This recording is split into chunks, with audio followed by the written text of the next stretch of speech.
మొత్తానికి రెహనా ఒకటి ఆంధ్రప్రదేశ్ చరిత్రలో అప్పుడు సువర్ణ అధ్యాయం అని అనుకున్నారు అమరావతి. అన్ఫార్చునేట్లీ ఆ సమయంలో రాజధాని కంప్లీట్ జరగలేదు, పూర్తి స్థాయిలో కాలేదు. సరే 3 రాజధానులు ఇవన్నీ వెళ్ళాయి. ఇప్పుడు వైఎస్ఆర్ సిపి కూడా 3 రాజధానులని వాళ్ళు బహుశా అనట్లేదు, దీన్ని వ్యతిరేకించట్లేదు. మాకు అమరావతి కాకుండా 3 రాజధానులు లేదు, 3 రాజధానులని వాళ్ళు కూడా ఎంత ఇవ్వట్లేదు. సో అట్లీస్ట్ ఏదో ఒక క్లారిటీ అయితే వచ్చేసింది. అండ్ ఇంకొకటి ఇప్పుడు ఫస్ట్ టైం ఏదో అంటే వాళ్ళు అన్నట్టు రాజధాని లేని రాష్ట్రం ఇన్ని సంవత్సరాల తర్వాత 11 సంవత్సరాల తర్వాత కూడా ఉండడం అనేది బాధాకరం. పొలిటికల్ రాజకీయ సంఘర్ష పరంగా దీని తప్పులు ఒప్పులు ఎంచుకుంటే మొదటి 5 సంవత్సరాలు వాళ్ళు ఎందుకు కట్టలేదు పూర్తిగా, ఇంకో 5 సంవత్సరాలు వీళ్ళు 3 రాజధానులు అన్నారు, 3 రాజధానులు వాళ్ళు కట్టలేదు, ఏది చేయలేదు, కోర్టు కేసుల్లో ఆగిపోయిన పరిస్థితి. నాకేమో అత్యంత బాధాకరంగా అనిపించింది ఏంటంటే రాజధాని వెళ్లే రూట్, సెక్రటేరియట్ వెళ్లే రూటు సింగిల్ వే ఉంటుంది, ఉండవల్లి రూట్. అంటే ఒక కారు వస్తే ఇంకో కారు ఆపుకోవాల్సిన పరిస్థితి. సో అంత బ్లాకింగ్, అంటే సెక్రటేరియట్ పోవాలంటే ఒక నరకం. ఆ ఉండవల్లి మార్గం చంద్రబాబు నాయుడు నివాసం ఉండే కరకట్టల నుంచి వెళ్ళాలంటే కనుక అది సెక్రటేరియట్ కట్టారు, అక్కడేమో రోడ్ లేదు వెళ్ళడానికి. సో అటువంటి పరిస్థితి మెయిన్ విజయవాడ సిటీలోంచి వెళ్ళాలంటే. ఎవరైనా న్యాయమూర్తితో లేకపోతే హైకోర్టు నుంచి వాళ్ళు వస్తే పూర్తిగా ఆపేస్తారు. సో అటువంటి దారుణమైన స్థితి. అసెంబ్లీ కూడా కట్టారు, తాత్కాలిక అసెంబ్లీ అన్నారు కానీ బట్ పూర్తి స్థాయి సౌకర్యాలు కనిపించట్లేదు. అంటే ఇవాళ కొత్త సెక్రటేరియట్ తెలంగాణ సెక్రటేరియట్ కడితే చూసాం కదా ఎట్లా అద్భుతంగా ఉంది అన్నారు కదా. సో మోడర్న్ టెక్నాలజీతో కట్టిన పరిస్థితులు. సో ఇప్పటికైనా 58,000 కోట్లతో రాజధాని నిర్మాణం. 58,000 కోట్లు అంటే ఈ సెక్రటేరియట్కి వాటికి కాదు, రోడ్స్, ప్రాపర్ రోడ్స్ ఉండాలి కదా. ఇవాళ ఇప్పుడు సెక్రటేరియట్ హైకోర్టు కట్టి దాన్ని సింగిల్ వే రోడ్ వేస్తా అంటే 1 వే రోడ్ అంటే ప్రాబ్లం కదా. మినిమం 6 వరుసలైనా ఉండాలి. ఇంకా 50 ఏళ్ళు 30-40 ఏళ్ళు ఆలోచించి ముందు కట్టాలి కదా.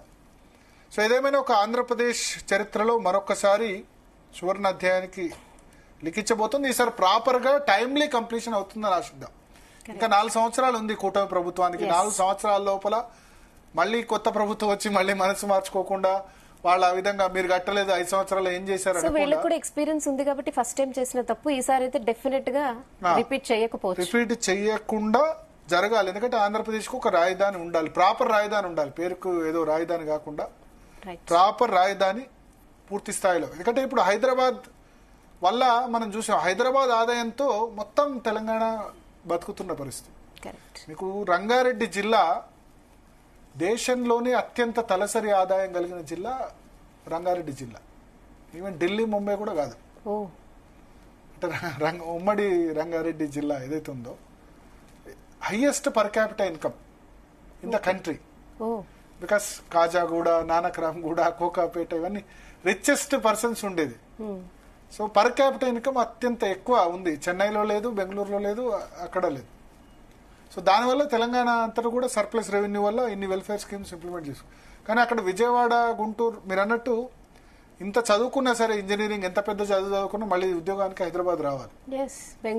ఇండస్ట్రీస్ లేవు, ఐటీ లేదు. ఐటీ కోసం వైజాగ్ లో పెట్టారు, సరే సరిపోయినంత రాలేదు. అంటే ఒక రాజధానిలో ఎంత ఉండాలో, చెన్నైలో ఐటీ కంపెనీస్ ఉన్నాయి, తమిళనాడులో కోయంబత్తూరు ఇటువంటివన్నీ కూడా ఇండస్ట్రీస్ ఉన్న పరిస్థితి. బెంగళూరు మనకు తెలుసు ఐటీ ఏ విధంగా ఇంప్రూవ్ అయిందో.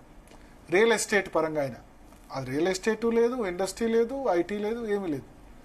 సో ఒకటేంది, ఒక మంచి వాతావరణం కలిగి మంచి ఇన్ఫ్రాస్ట్రక్చర్ ఉండాలి. ఎవరైనా ఇండస్ట్రీ పెట్టాలంటే ఏం చేస్తారు? ఇన్ఫ్రాస్ట్రక్చర్ చూస్తారు. ఎయిర్పోర్ట్ ఉందా, రైల్వే లైన్ ఉందా, రోడ్లు ఉన్నాయా, వసతులు ఉన్నాయా, ఇవన్నీ చూస్తారు. ఇవన్నీ మిగతా సిటీస్కి ఉన్నాయి. సౌత్లో హైదరాబాద్కు ఉన్నాయి, చెన్నైకు ఉన్నాయి, బెంగళూరుకు ఉన్నాయి. అది లేకపోవడం మైనస్ అయింది. సో అమరావతిలో సాధ్యమైనంత త్వరగా ఇన్ఫ్రాస్ట్రక్చర్ డెవలప్మెంట్ జరగాలి. ఆంధ్రప్రదేశ్ మళ్ళీ అంటే ఒక గ్రోత్ ఇంజన్, ఒకదానికొకటి పోటీ పడాలి తెలుగు రాష్ట్రాలు. మీరంటే నేను బెంగళూరుతో హైదరాబాద్ పోటీ పడ్డట్టు చంద్రబాబు నాయుడు అప్పుడు ఎస్ఎం కృష్ణ సమయంలో పోటీ పడే విధంగా చేశారు. డెఫినెట్గా చంద్రబాబు నాయుడు క్రెడిట్ ఉంది సైబరాబాద్ నిర్మాణంలో, హైటెక్ సిటీ కానీ ఆ సింబాలిజం, ఐటీ ఇండస్ట్రీస్ ఇక్కడే చేయడంలో. దాని తర్వాత దాన్ని అందరూ కంటిన్యూ చేశారు. రాజశేఖర రెడ్డి కంటిన్యూ చేశారు, కేసీఆర్, కేటీఆర్ కూడా కంటిన్యూ చేశారు. ప్రతి ఒక్కళ్లకు భాగస్వామ్యం ఉంది. ఒక కొంత 2008 నుంచి తెలంగాణ ఉద్యమం దాని కారణంగా కొంత అదైనా ఐటీ సంబంధించి అయితే డిస్టర్బెన్స్ లేదు, ఇండస్ట్రీస్ పరంగా డిస్టర్బెన్స్ లేదు. సో ఇప్పుడు రాయలసీమలో ఇండస్ట్రీస్ అంటున్నారు, ఇక్కడ అమరావతిలో పూర్తి స్థాయిలో క్యాపిటల్ నిర్మాణం జరిగి దానిలో స్పోర్ట్స్ సిటీ అంటున్నారు, ఇంకా వేరే విధంగా కొత్త విమానాశ్రయం, ఇప్పుడున్న గన్నవరం విమానాశ్రయం సరిపోదు, కొత్తగా గ్రీన్ ఫీల్డ్ ఎయిర్పోర్ట్ కూడా కడతారని చెప్తున్నారు. వైజాగ్లో ఆల్రెడీ కన్స్ట్రక్షన్లో ఉంది. సో ఏ పెద్ద సిటీకైనా కావాలి ఇవన్నీ కూడా.